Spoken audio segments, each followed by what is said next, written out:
guys, it's been a while. It's been a while since we had the last video. Actually, I've done a video before the All Souls Day, All Saints Day, the Halloween. I did it first week of October. Pero nahirapan akong mag-upload. Kaya parang, tapos nagkasunod-sunod pa yung mga trabaho. Nagkasakit si ganito, si ganyan. Kaya hindi ako nakapag-upload ng napakatagal na panahon. Siguro 3 months ba yun? Yes. Ay, kumusta na po kayo? Ngayon, makakapag-upload ako siguro this Halloween.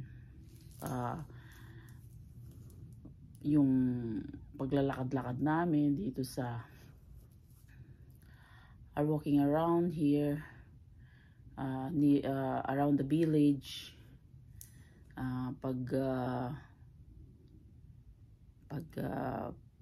punta-punta, going and approaching houses and begging, not begging. Actually, they're giving really voluntarily these candies. Sasama ko lang yung mga kids. It's part of their younger and childhood years.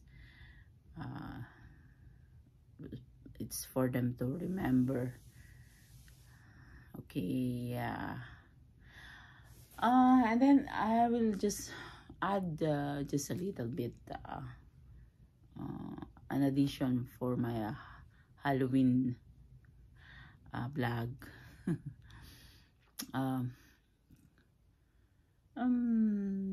Ngayong Halloween, andito pa rin kami. We're here still in Las Vegas. I'm here alone in the house. It's really messy around here. Kaalis lang ng mga bata. Hinatid ko sila. We're just walking. Kasi ilang blocks lang yan from our house to the school. Actually, magkaiba na sila. Ben's is in the other side. Is in the middle school.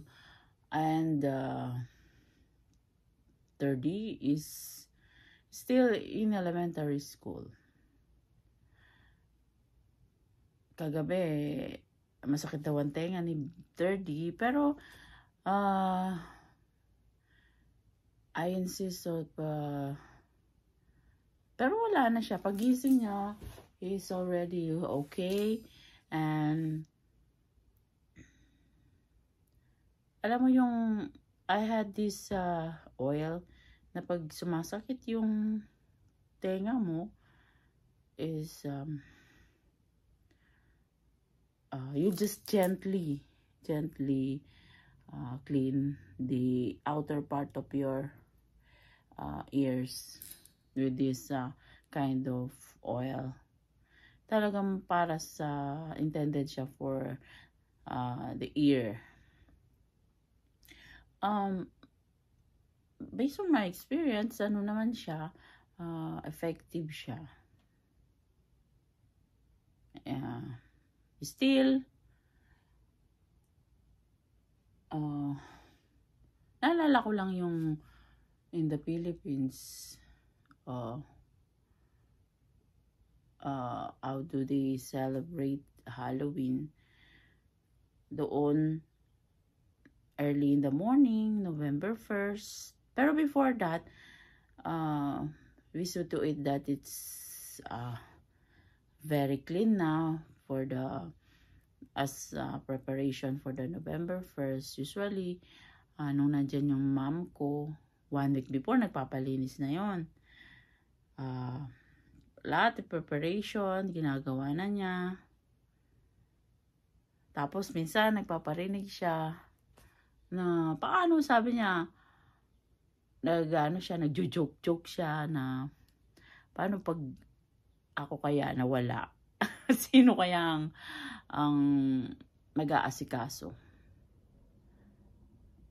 Well, hindi lang ako kumikibo nun kasi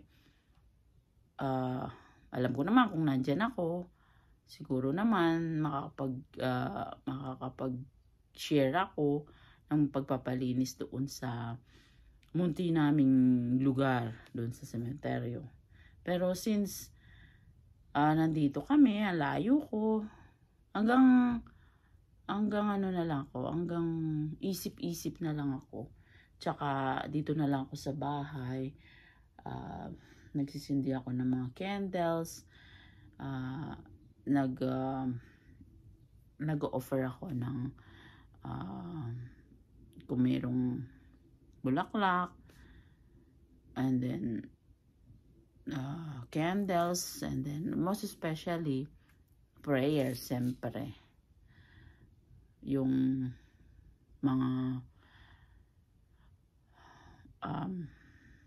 prayers sa mga yumaw nating mga mahal sa buhay, family members, my mom, my dad, si Inang, si Tatang, yun ang tawag namin dun sa probinsya. Yung kapatid kong bunso, baby pa yun, na siya nawala na siya. Week old lang siya. Kasunod ko yun. So, supposed to be, hindi ako yung youngest siya. And then, my grandmother, my grandfather, and then,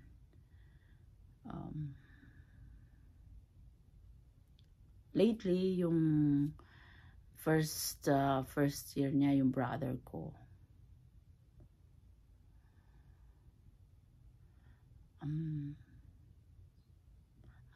How do we get over ba?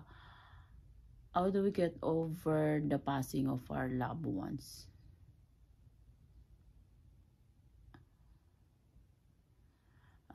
Sabi nila, lahat tayo, meron tayong coping mechanism. Kanya-kanya tayong way of coping sa mga stress at mga sad things na dumarating sa buhay natin.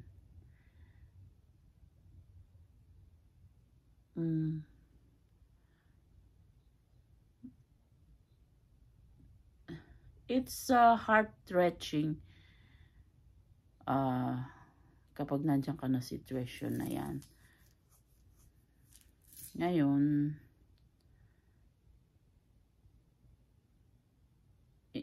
merong time na talagang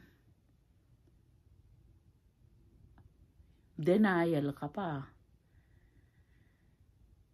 Hindi mo matanggap.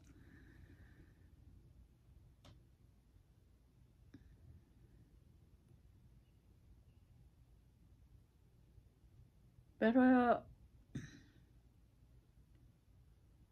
eventually, normally daw,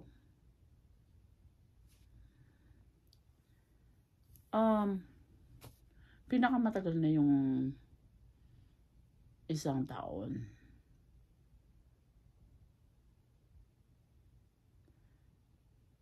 Pero the pain is still in there. Andiyan pa rin siya sa puso mo. Hindi siya nawawala. We just learn to accept the fact na wala na sila.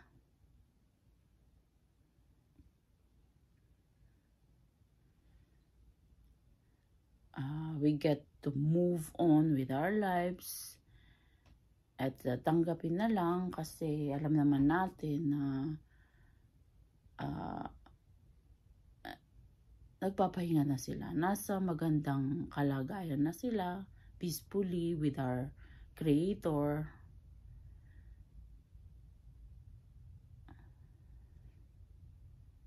Ganun daw, magpapahinga na sila. O nga naman, ang sabi nila, puro ako sabi nila, no? Kasi siyempre, hindi mo naman prove yun. Kanya-kanya tayo ng opinion. Depende na lang yun kung alin ang paniniwalaan mo. Kung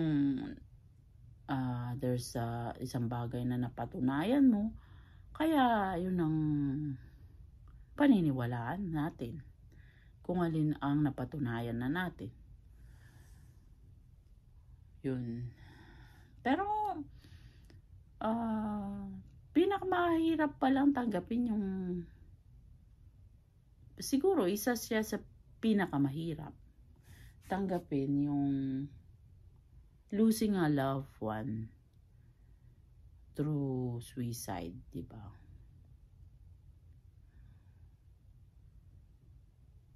Kasi hindi siya natural. Noon, gusto ko na tong, pinaghandaan ko na to eh. Nagsulat na ako, sinulat ko siya, kung ano yung mga elaborations. Noon.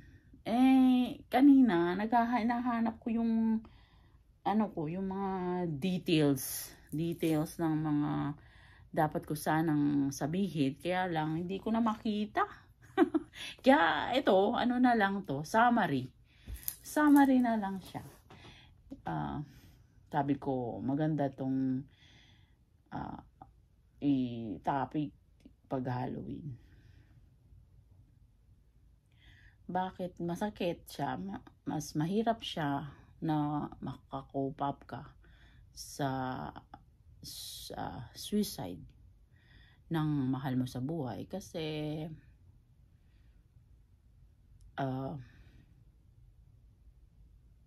hindi siya inaasahan eh. Sa bagay, lahat naman di natin naasahan. Pero mas malaki yung denial. Mas malaki yung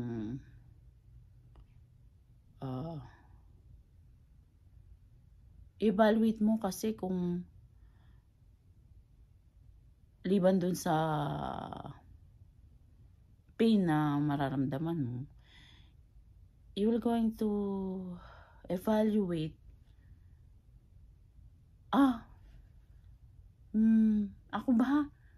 ako ba meron ba akong participation doon? Meron ba akong naiambag sa sama ng loob? May naibigay ba akong sakit na makakapagpadagdag sa reason kung bakit niya naisip?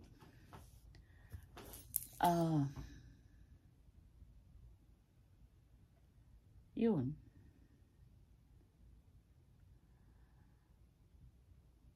Tapos yung sa society, yung judgment ng society.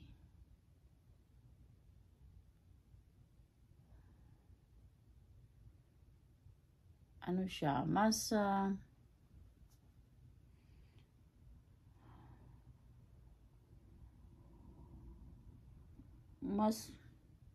mahirap siyang i-cope up kaysa sa natural. Kasi hindi siya mawawala sa isip mo. Parati mong naiisip, what if? Yung what if.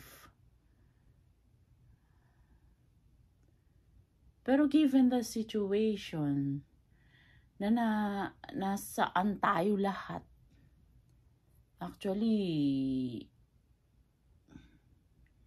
hindi lang sa isang bansa, lahat tayo. International. O buong mundo na siguro.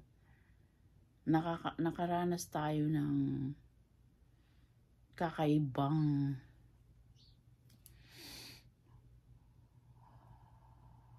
paghihirap, lalo na nung dumating yung COVID.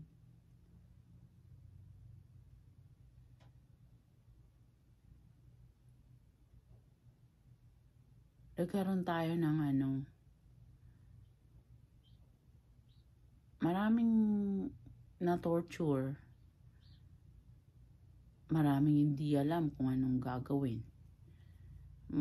Iniisip mo na lang parate, oo nga, meron akong trabaho ngayon. Paano kung biglang kinabukasan matanggal ako sa trabaho? Kudos kay Bener, siya yan. Paano na? Okay lang dyan sa mga sa mga malalayong probinsya. Sa may mga farm, tatanim ka lang.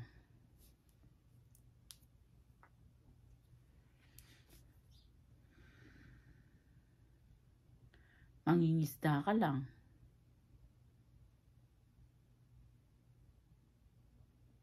Sasahod ka lang ng nanginumin sa spring. Andyan lang yan. Tamad ka na lang talaga kung magugutom ka, di ba? Pero tulad dito sa Amerika, walang non-stop ang bills.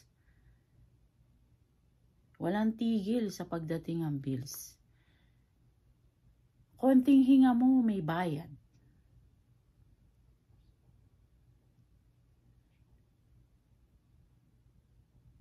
Lalo na nung nagmahal na yung mga oil, gas. Nagtaas na. Chain reaction. Lahat nagtataas. Di ba like kung isan lang eh. Parang sunod-sunod. Parang buwan-buwan yata tumataas. Lalo na yung mga groceries. Mga presyo ng groceries.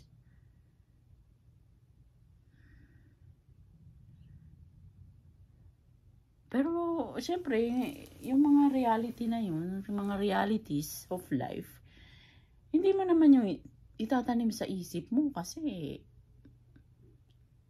paano ka naman mabubuhay? Paano ka naman makakapag-enjoy? Kung parati mo na lang iniisip yung mga bagay na pangit na pwedeng mangyari sa'yo. Ano yun? Na-anticipate mo? Siyempre, hindi, di ba? So, hindi mo na lang yung iisipin. Sabi nila, be optimist. Hindi sabihin mo na lang sarili mo, hindi mangyayari yun. Pero siyempre, sa gawi pa roon, kahit pa paano, maghahanda-handa ka rin. Para kapag dumating na yung unos, hindi biglang taubang bangka mo, di ba? Makakapagsagwang ka pa rin, kahit pa paano. Mahirap pero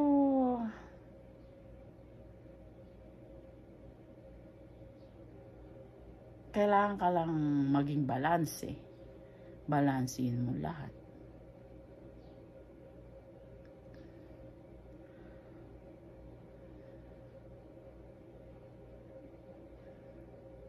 Diba?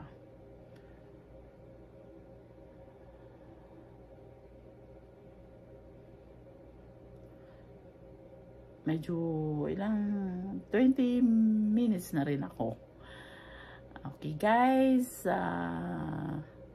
maraming salamat. Thank you very much for listening to me.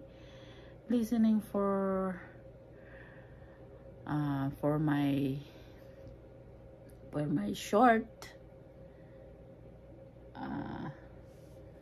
opinions of things. Pasensya na mo kayo kung merong may bagay na hindi kayo nagustuhan sa mga sinabi ko. Para sa akin lang po yun.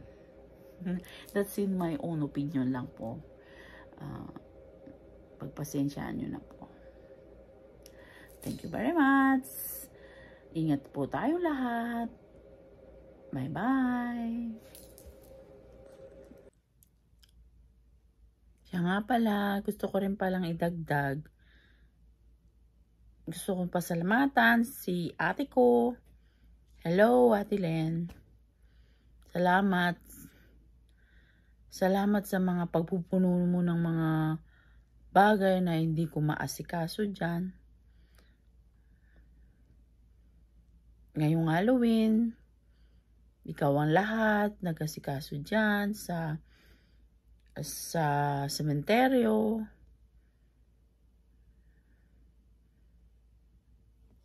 Saludo ako sa iyo.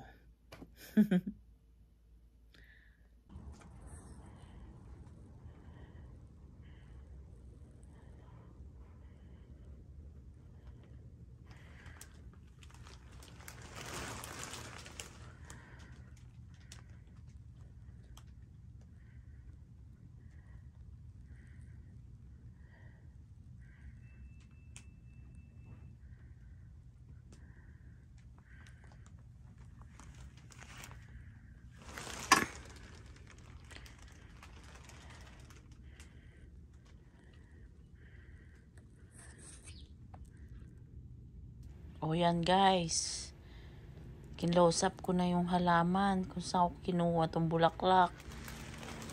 So alam nyo na ngayon kung saan ko pinitas itong mga bulaklak ko. Di saan pa, di dun sa bulaklak ni Bener dun sa likod ng swimming pool. O hanggang dito na lang, part 1 na to.